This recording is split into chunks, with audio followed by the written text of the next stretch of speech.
Well, hello everyone. Dr. Jeff Galini here, and welcome to another episode of Ask the Scientist.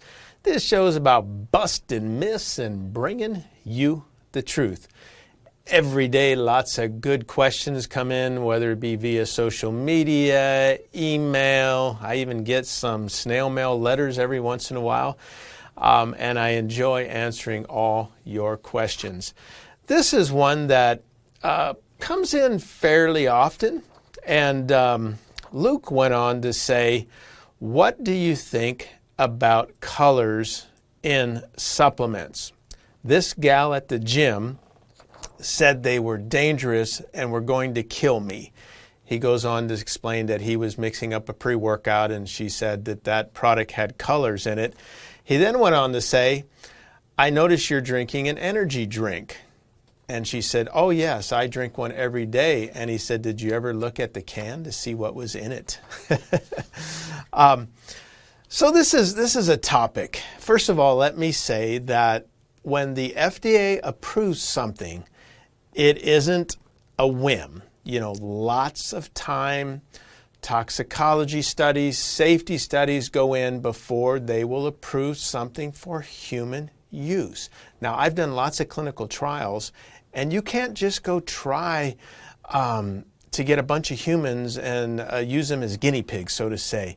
The hoops that I had to jump through from myself becoming a registered study coordinator, had to take classes, get registered, to doing toxicology studies to prove that it was safe. It doesn't matter if it was Karbolyn, a food item, or what.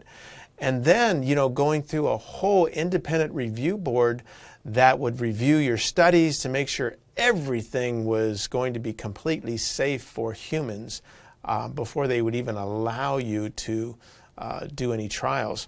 So by the FDA approving these dyes for FD&C means food, drug, and cosmetics. So when you see an FD&C, that means it's been approved to be used in a food, a drug, or cosmetic. Now, there are some dyes that are only approved for drugs because in high amounts, those are toxic.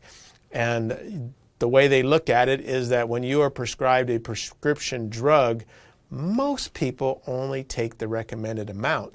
There are certain dyes that are only approved for cosmetics.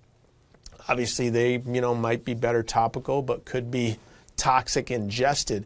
But when they're approved for foods, they are used. And let me tell you, the supplement industry doesn't use nearly what you'll find in the food industry. Beverages, almost all desserts have coloring. Processed vegetables have coloring. Have you ever bought salmon at Costco? Look at the label.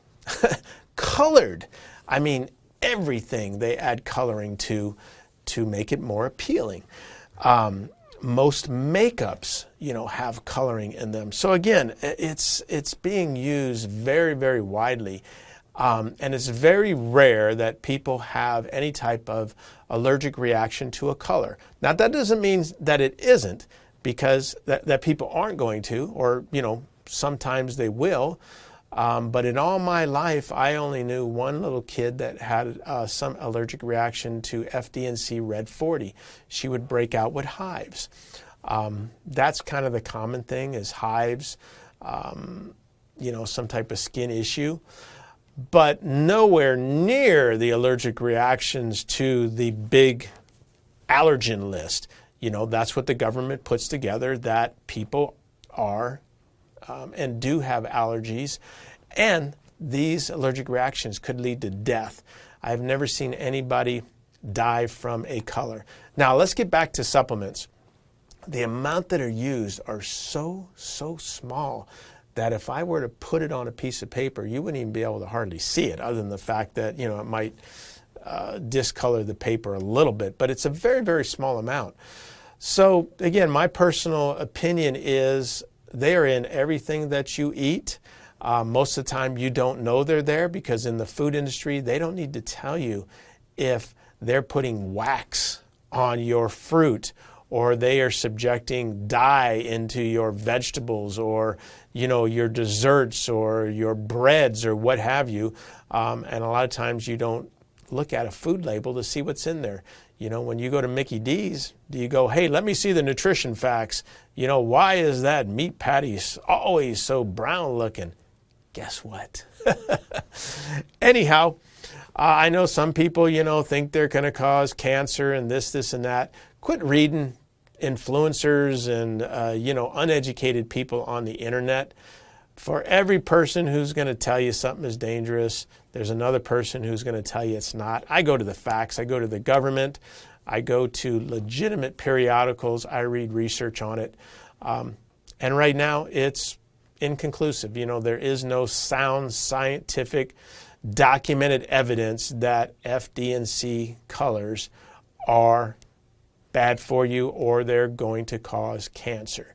Now, if you were to drink a bottle of these colors, yeah, you're probably going to have GI discomfort. You're definitely going to be peeing, pooping, red or whatever. But that happens when you eat beets too.